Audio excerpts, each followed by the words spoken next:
ప్రియ శ్రోతలు, ఈరోజు మన పాఠం యాకోబు పత్రిక 4వ అధ్యాయం 7 నుండి 12వ వచనం వరకు. జాగ్రత్తగా వినండి. దేవునికి లోబడి ఉండండి, అపవాదిని ఎదిరించండి, అప్పుడు వాడు మీ వద్ద నుండి పారిపోతాడు. దేవుని వద్దకు రండి, అప్పుడు ఆయన మీ వద్దకు వస్తాడు. పాపులారా, మీ చేతులను శుభ్రం చేసుకోండి. ద్విమనస్కులారా, మీ హృదయాలను పరిశుద్ధపరచుకోండి. వ్యాకులపడండి, దుఃఖపడండి, ఏడవండి. మీ నవ్వు దుఃఖానికి, మీ ఆనందము చింతకు మార్చుకోండి. ప్రభువు దృష్టికి మిమ్మును మీరు తగ్గించుకోండి, అప్పుడు ఆయన మిమ్మును హెచ్చిస్తాడు. సహోదరులారా, ఒకనికి విరోధముగా ఒకడు మాట్లాడకండి. తన సహోదరునికి విరోధముగా మాట్లాడి తన సహోదరునికి తీర్పు తీర్చేవాడు ధర్మశాస్త్రానికి వ్యతిరేకంగా మాట్లాడి ధర్మశాస్త్రానికి తీర్పు తీరుస్తున్నాడు. నీవు ధర్మశాస్త్రానికి తీర్పు తీర్చిన ఎడల ధర్మశాస్త్రమును నెరవేర్చేవాడవు కాక న్యాయము విధించేవాడివయ్యావు. ఒక్కడే ధర్మశాస్త్రమును నియమించి న్యాయము విధించేవాడు. ఆయనే రక్షించడానికి, నశింపచేయడానికి శక్తిమంతుడై ఉన్నాడు. నరునికి తీర్పు తీర్చడానికి నీవెవడివి? సుఖభోగాసక్తులైన క్రైస్తవులకు ఈ వాక్య భాగంలో గొప్ప సవాలు ఉంది. యుద్ధాలు, పోరాటాలు వారి మనస్సుల్లోనే ఉన్నాయి. మీరు దేవునికి లోబడండి. దేవుని చిత్తాన్ని మీరు పూర్తిగా శిరసావహించాలి. దేవుడు అహంకారులను ఎదిరిస్తాడు, దీనులకు తన కృపను అనుగ్రహిస్తాడు. దేవునికి లోబడి ఉండడము దేవునికి, ఆయన కృపకు మనము చూపే ప్రతిస్పందన. వినయశీలం విశ్వాసికి పరిశుద్ధాలంకారం. మన రక్షణకర్తకు రక్షించబడిన ప్రతి ఒక్కరూ లోబడాలి. లోబడడం అంటే దేవుని నీతి నియమాలకు, ఆయన ఉపదేశ క్రమానికి పూర్తిగా విధేయులవ్వాలి. స్వనీతిని విసర్జించాలి.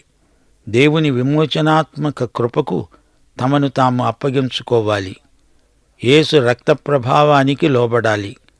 పరిశుద్ధాత్మ నడుపుదలకు పూర్తిగా లొంగిపోవాలి, అంకితమైపోవాలి. దేవుని ఆజ్ఞలను తూచా తప్పకుండా పాటించాలి. సువార్తకు పూర్తిగా లోబడిన వారే దేవుని బిడ్డలు.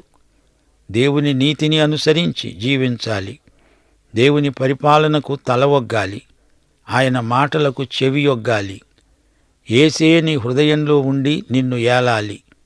నీ మనస్సును, నీ శరీరాన్ని ఆయనకు వశపరచాలి. మన తెలివి, మన చైతన్య స్ఫూర్తి, మన చిత్తం, మన క్రియలు, అలవాట్లు ఆయనే శాసించాలి. పాపాలను పూర్తిగా విడిచిపెట్టాలి. పరిశుద్ధ జీవితం కోసం కోరిక గలవారమై అదే దిశలో కృషి చేయాలి. పురోభివృద్ధి చెందాలి. మన జీవితంలోని ప్రతి సంభవానికి ఆయనే దేవుడు అని గుర్తించాలి. ఆయన నిన్ను, నన్ను ఉంచిన స్థలంలోనే మనముండాలి. ఆయన అనుమతిని బట్టి మనకు తటస్థించిన కష్టనష్టాలేవైనా సహించాలి. సణగకూడదు. దేవుడు మన సార్వభౌముడు. ఆయన ప్రేమను మనం శంకించకూడదు. ఆయన న్యాయాన్ని అపార్థం చేసుకోకూడదు. ఆయన జ్ఞానాన్ని తృణీకరించకూడదు. క్రైస్తవ విధేయతలో వ్యక్తమయ్యే సాక్ష్యం ఇదే.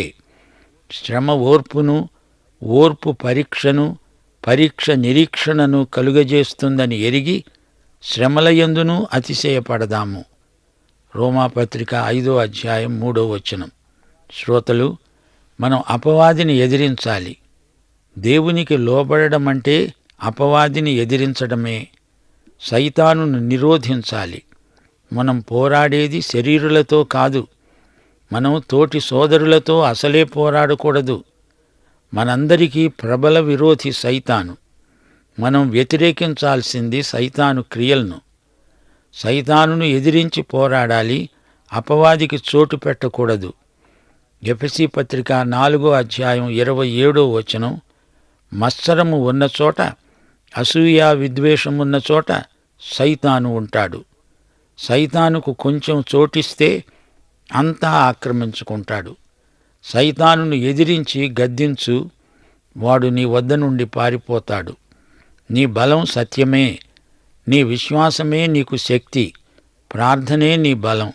సైతానును జయించడానికి ఆత్మ సంబంధమైన ఈ ఆయుధాలను మనం ధరించుకోవాలి. దావీదులాగా ఒడిసెలతో రాయిని గొల్యాతుపైకి విసరాలి. పరిశుద్ధ లేఖనమే రాయి, నీ విశ్వాసమే ఒడిసెల. పరిశుద్ధాత్మే నీ బాహువు. దేవుని వద్దకు రండి, ఆయన మీ వద్దకు వస్తాడు. మనలను దేవుని వద్దకు రాకుండా చేసేవాడు సైతాను. సైతానును ఎదిరించటమంటే దేవుని దగ్గరికి రావటమే. పరిశుద్ధుడు, న్యాయశీలి, కృపా సంపూర్ణుడు అయిన దేవుని దగ్గరికి మనం రావాలి. మనల్ని రాణిస్తున్న ప్రభువుకు మనమెంతో కృతజ్ఞులం. యేసు రక్తము ద్వారా ఆయన సన్నిధిలోకి మనకు సమృద్ధి ప్రవేశం లభించింది. ప్రార్థించినప్పుడు మనం ఆయన సన్నిధిలోకి వచ్చిన వారమవుతున్నాము. ఆత్మ దేవునితో చేసే సంభాషణ, దేవునితో సహవాసమే ప్రార్థన. మన ఆత్మ అట్టడుగున యేసుతో ఉండాలని, ఆయననే అనుభవించాలని తీవ్రమైన కోరిక ఉంది. అదే ప్రార్థన. దేవునితో మనం మాట్లాడుతున్నామంటే పరిశుద్ధమైన భక్తి జీవితానికి అది ప్రేరణ. దేవుణ్ణి వెదికే వారి అన్వేషణ ఎన్నటికీ వృధా కాదు. దేవునికి నీవు దేవునికి అతి సన్నిహితమవుతారు. శుభ్రమైన చేతులు, ఏక మనస్కత, హృదయశుద్ధి గలవారే ప్రార్థనాపరులు. పాపులు వ్యాకులంతో దుఃఖంతో ప్రభువుకు ప్రార్థన చేస్తారు. పాపాలను విడిచిపెట్టాలి. పాపాలను విడిచిపెట్టని వాడు ప్రభువు దగ్గరికి రాలేడు. మన చేతులను ఒక్కసారి చూచుకోవాలి, హృదయాన్ని పరీక్షించుకోవాలి. హృదయ రహస్యాలన్నీ ఆయన కంటికి తేటగా కనపడతాయి. స్వార్థాన్ని చెరపట్టి తెచ్చి ప్రభువుకు అప్పగించాలి. ద్విమనస్కత శరీరానుసారమైన మనస్సు. అది దేవునికి ఇష్టం లేదు. మన ప్రేమ రెండుగా విభజించబడకూడదు. ఆధ్యాత్మిక అభివృద్ధి విభక్త భక్తి వల్ల కుంటుపడుతుంది. పశ్చాత్తాపం వ్యక్తం కావాలి.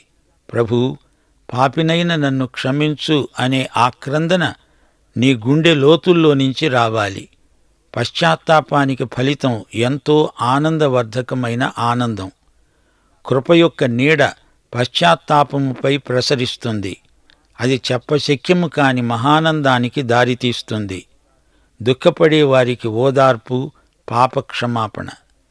దైవచిత్తానుసారమైన దుఃఖము నిజమైన వినయశీలం.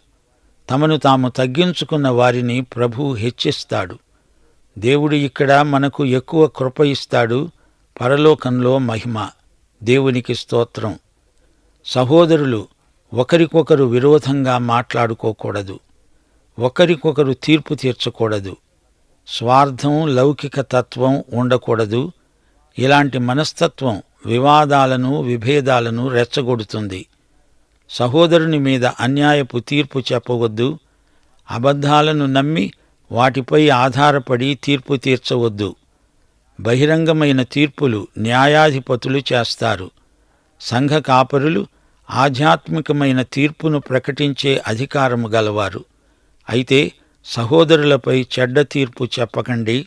తొందరపడి తీర్పు చెప్పవద్దు. పరుషంగా విమర్శించకూడదు. మనము ఎదటివాని హృదయ రహస్యాలను ఎరుగము గదా. ఇతరుల ప్రవర్తనను, శీలమును విమర్శించేటప్పుడు మనం జాగ్రత్తను పాటించాలి. మనం పూర్తి నిజం తెలుసుకొని ఉండాలి. మనలో సానుభూతి, కనికరం ఉండాలి. దురుద్దేశం ఉండకూడదు. ప్రేమ కలిగి సత్యం చెప్పాలి. దుర్భాషలు మన నోట రాకూడదు. ప్రియశ్రోతలు వింటున్నారా? ఒక వ్యాధిగ్రస్తుడు శస్త్రచికిత్స కోసం వైద్యుడి దగ్గరికి వెళ్ళాడనుకోండి. అతడు డాక్టర్ను నమ్మి అతనికి తనను తాను అప్పగించుకోవాలి. అతడిచ్చిన ఔషధం అనుమానించకుండా తినాలి. అతని మాట వినాలి, లోబడాలి. అలాగే విశ్వాసి దేవునికి లోబడాలి. అంతేకాదు, అదే సమయంలో అపవాదిని ఎదిరించాలి. సైతానును తరిమెయ్యాలి. మనకు దేవుడు ఎక్కువ కృప ఇస్తాడు. మనం వినయంతో, విధేయతతో దేవునికి లోబడడమంటే అదే దేవుని కృప.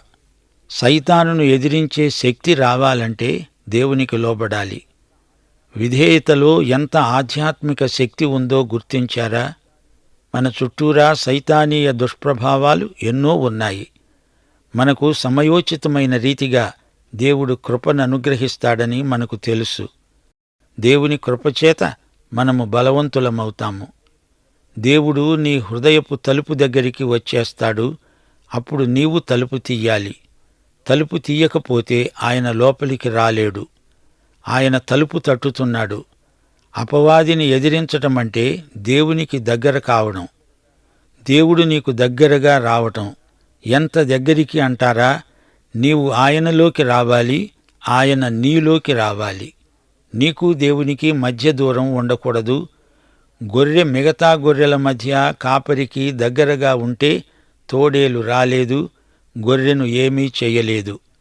కాపరికి గొర్రె ఎంత దగ్గరగా ఉంటే అంత క్షేమం. దేవునికి దూరమైన వ్యక్తి సైతానుకు దగ్గర అవుతాడు. కొన్ని సందర్భాలలో మనం ఏడవాల్సి వస్తుంది. పాపమనేది ఊహ మాత్రం కాదు, అది చేదు నిజం. పాప సమస్య చాలా తీవ్రమైనది. పాపం ఏ రూపంలో, ఏ పరిమాణంలో ఉన్నా మనం దాన్ని పట్టి పల్లార్చాల్సిందే. అంకురం కూడా ఉండడానికి వీల్లేదు. పాపం మనిషిని ఏడిపిస్తుంది, బాధ పెడుతుంది.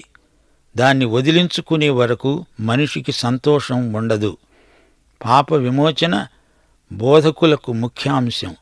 పాపం చేసినవాడు బాధపడాలి, పాపాన్ని అసహ్యించుకోవాలి.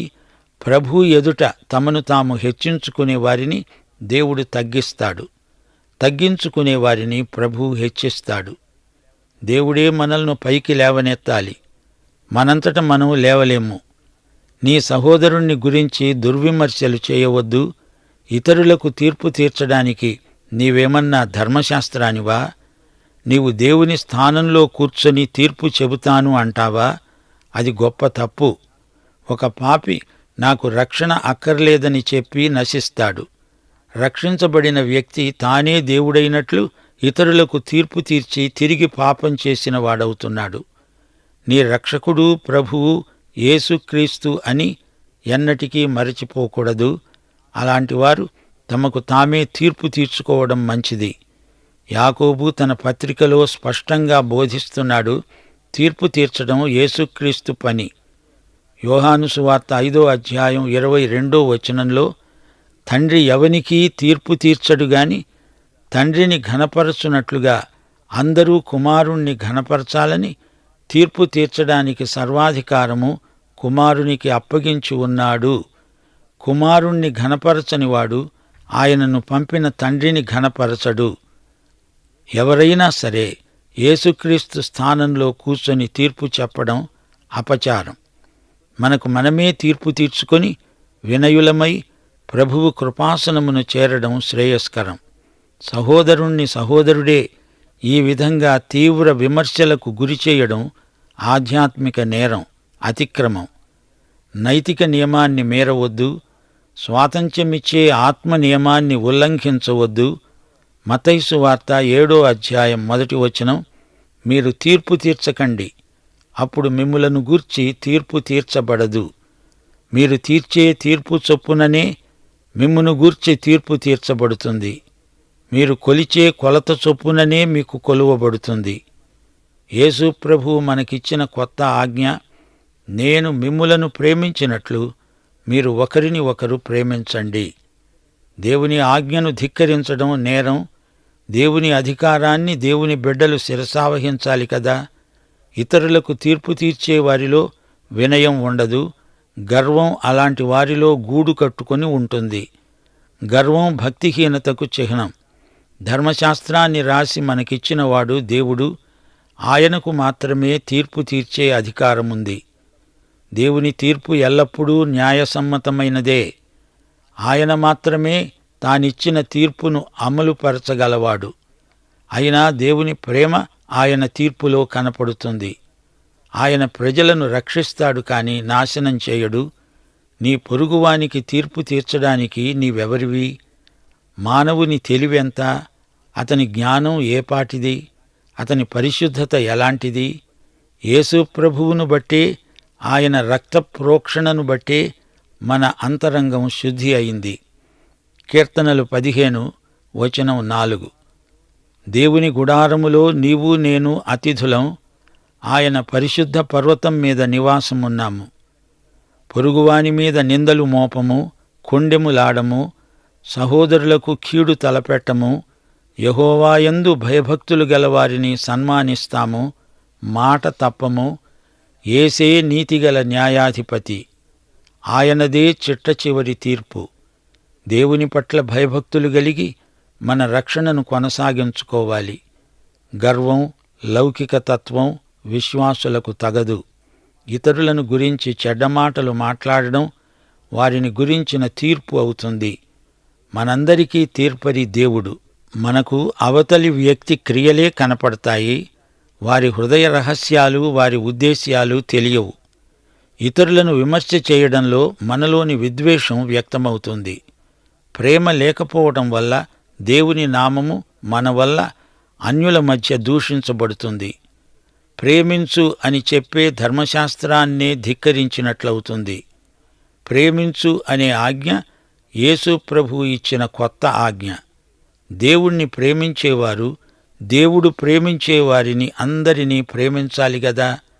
క్రీస్తునందున్నవారు దేవుని బిడ్డలు. వీరికి నూతన స్వభావరీత్యా ప్రేమ అనే లక్షణం సంక్రమించింది.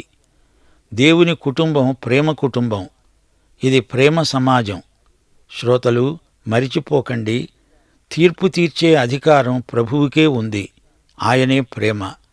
ఆయన పాపిని ప్రేమిస్తాడు, కాని పాపాన్ని ద్వేషిస్తాడు. పాపమనేది ఎవరిలో ఉన్నా దేవుడు సహించలేడు. ఆయన తీర్పరి.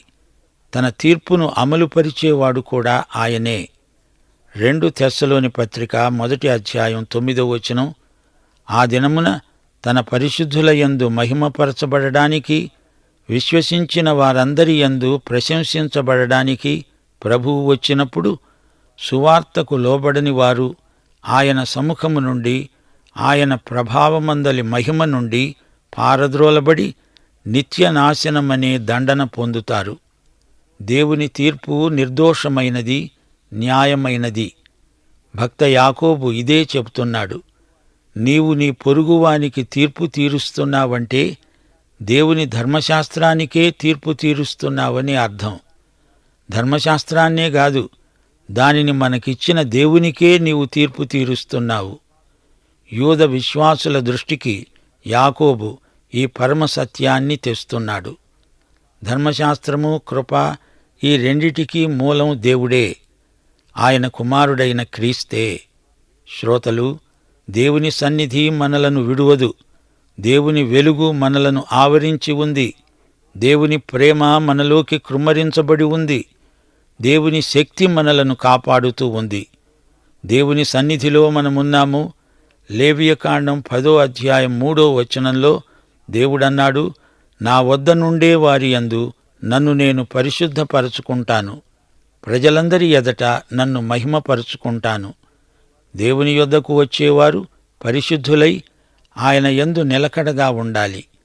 పరిశుద్ధమైన చేతులు, పవిత్ర హస్తాలు గలవారే దేవుని బిడ్డలు. మీ చేతులు శుభ్రం చేసుకోండి, మీ హృదయాలను పరిశుద్ధపరచుకోండి. యేసు ప్రభువు కొండమీద చేసిన ప్రసంగంలో దేవుని రాజ్య ప్రణాళిక ఉంది. ప్రేమ అందులోని ముఖ్యాంశం. క్రైస్తవ జీవిత నియమాలు అందులో ఉదాహరణపూర్వకంగా ప్రభువు ప్రబోధించినవే. రోమాపత్రిక 14వ అధ్యాయం 3-4 వచనాలలో విశ్వాసుల జీవిత నియమం ఒకటి పేర్కొనబడింది. ఏదైనా తినేవాడు తినని వానిని తృణీకరించకూడదు, తిననివాడు తినేవానికి తీర్పు తీర్చకూడదు. ఏలయనగా దేవుడతణ్ణి చేర్చుకున్నాడు. పరుని సేవకునికి తీర్పు తీర్చడానికి నీవెవడవు? అతడు నిలిచి ఉండడమైనా పడి ఉండటమైనా అతని సొంత యజమాని పనే. అతడు నిలుస్తాడు. ప్రభువు అతణ్ణి నిలువబెట్టడానికి శక్తి గలవాడు. సోదరీ సోదరులారా, యాకోబు పత్రిక ప్రయోగాత్మక విశ్వాసానికి సాధనగా ఉపకరించే వాచక పుస్తకం. జీవిత సమస్యలేవో తెలుసుకొని వాటిని ఎదుర్కొని జయించడానికి ఈ పత్రిక ఎంతో సహాయపడుతుంది. ఇందులో మనకెన్నో సవాళ్లున్నాయి. దేవునికి వశమైపోయిన జీవితాలలో ఆధ్యాత్మిక నాణ్యత ఏమిటో ఈ పత్రిక మనకు స్పష్టంగా చూపుతుంది. యాకోబు పత్రిక అంతా విన్న మీదట మీరే చెబుతారు, మేము దేవుని వాక్యం వినటం కాదు, ఆ ప్రకారం చేస్తాం. అవునా? పాఠం సమాప్తం. ప్రభువైన యేసుక్రీస్తు వారి దివ్యకృప, తండ్రి అయిన దేవుని పరమ ప్రేమ, పరిశుద్ధాత్మ యొక్క అన్యోన్య సహవాసము మనకు నిత్యత్వము పర్యంతము తోడై ఉండునుగాక. ఆమేన్.